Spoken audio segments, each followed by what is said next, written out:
3:30 p.m. I log in to get my next assignment. The client is what I expect, a nameless corporate entity that isn't bothering with fancy letterheads and getting straight to the point. The message on my screen is short and precise. Request, 2 ocular implants, fresh, prefer green. Fee, $1,500 or negotiable upon receipt. I'm online for less than 2 minutes, no more and no less. It's easier to not get traced that way. Closing the connection to the dark web, I gather my equipment and move out to start my job. 4:20 p.m. I think I do a pretty good job at selecting donors. Usually I search for people who don't really deserve the good in their lives, the ones that take it for granted. This one is no different. Homeless, wasting their money on booze and drugs. It's doubtful they'll even miss their eyes once I carve them out of their skull. The screams are hard to hear, but I'm strong enough to ignore it and get what I came for. If they are lucky, I kill them. If not, they will go the rest of their life remembering our encounter. 5:30 p.m. I log back in, sending a message to the client. This time it's my turn to try and be succinct. Punctuality and preciseness are appreciated in this sort of business. This much I have learned quickly. Package sent, requesting payment. Further items can be queued for future delivery. I always make sure to include that last little bit as a means to promote myself, although I have never had the same client twice. But to my surprise, the representative is online and requests a chat. This is unusual. It sends some red flags through my mind, but I know not to ignore it. Whatever they have to tell me, it's obviously important. You've proven to be quite a capable agent. Your finesse and attention to detail are exquisite, the message reads. I appreciate the kind words, sir, I respond. No need for those formalities. Call me Derek, he answers. This is highly informal, I realize. The contacts I usually get business from never get personal with me. It's just the nature of the job. I have a proposal to continue your work with us, Aaron, the message reads. My heart starts to race.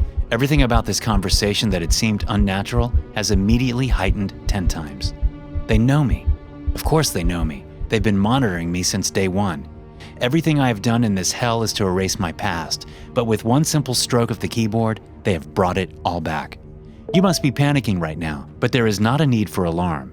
You've proven how capable you can be, so I think you'll see very soon how those skills will be useful to you over the next few hours, the message said. What do you want with me? I asked back in the chat. You've been on the run for as long as you can remember, Aaron. What we are offering to you is a chance to go home, Derek responds as an order pops up on screen. It's a few different types of organs, ranging from grown adult brains to spleens from children and appendages that I figured could be used for all sorts of nefarious purposes. But I recognize immediately that these aren't just random requests anymore. The company is targeting the people from my past. I gritted my teeth, knowing that refusal would be a death sentence. I had to get to them before my time ran out. Understood. Mission accepted. I responded to Derek as I logged off and got the tools I would need for the job. Feet, fingers, ears, heart. I would need to be perfect to protect the people I cared about. 7:30 p.m. 3 years ago, I'd have laughed if you told me that people sell organs on the dark web. It sounded like a fairy tale, some silly little fable to scare children away from doing something that they weren't supposed to. Then mid-October, I was in a car wreck and headed for surgery. I would need a new heart to survive. I remember lying there and thinking to myself that I would do anything to save my body. But I simply couldn't afford the expense. It's not like there were any fresh hearts just laying around. Plus, the person that I'd been in a car wreck with was a well-known member of the community. I knew that since they also needed the same surgery, it was likely they would get the treatment instead of me. Then a friend of mine that had been visiting me frequently in the hospital watching my body begin to shut down made the odd conversation about the dark web. I know it sounds crazy, Aaron, but people can actually get what you need from the strangest of places, no questions asked. You simply pay them a fee, and the organs will be here by morning, he told me. I told myself it couldn't be that easy, but the prices offered on the dark web were just within my budget. I was that close to tasting a second chance on life. Of course I would take it. I still remember the first request, hooked up to machines in the hospital, making a deal with devils online. Requesting one new heart, will make good on payment once recovered. I told myself I was willing to do anything for another chance. When the next day I discovered the organ was there and I was being prepped for surgery, I found out exactly what the price tag was. Your social media profile shows you are a hunter, Aaron. You know the ins and outs of properly cleaning dead bodies, getting the best parts from a deer or wild hog. Humans aren't any different, the job offer told me. Work for us to pay back the remainder of your debt, and you'll never have to worry about anything again, the message said. These memories flooded back to me as I drove across town to my old stomping grounds. I hadn't been able to successfully keep this new life from hurting the people I still cared about. But tonight, I would make sure their safety was ensured. 9 p.m. I've learned a lot in the years I've worked for clients on the dark web, more than I ever cared to admit. Killing has become second nature for me, so as I stand outside the house where I once had a life and see my ex-girlfriend standing there doing dishes, oblivious to the hit that is looking over her head, I can't help but to feel broken inside. It would only take 2 simple shots to the head, and she would never feel a thing. Her organs would be taken off in a matter of seconds.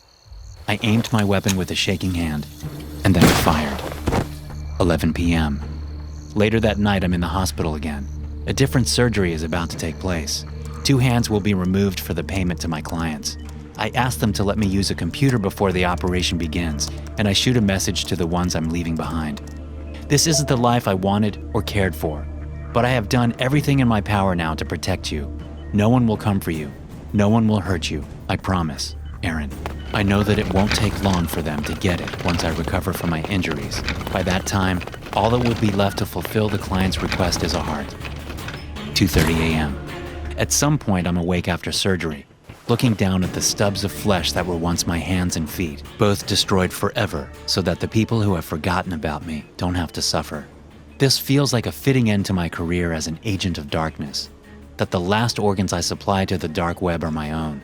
My clients have learned to trust me. They'll never think twice about using them. Clients like Derek that need these organs will offer them like puppy dogs with wet bones to their suppliers. They'll never question where the organs came from. They never do. 4:30 a.m. My surgery is about to start. I'm told that I have a message in my private laptop.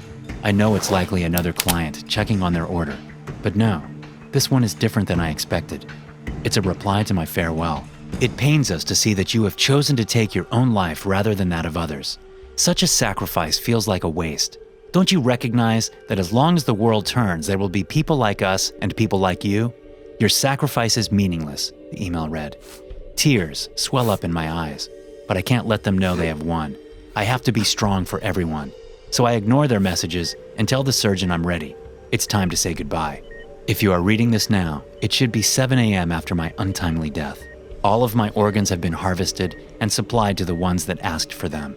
Those new organs will have already been placed in their hosts, dangerous people unaware of the fact that I poisoned my own body and laced it with drugs designed to be untraceable even during an organ transplant. They'll be joining me in hell soon enough. I've arranged for this message to spread across the rest of my client list on the dark web as a warning. It's true, there may one day be people just like me who will do anything to extend their lives, but there will also be people who put others first, regardless of the harm to themselves. My prayer is that my journey into the abyss inspires them.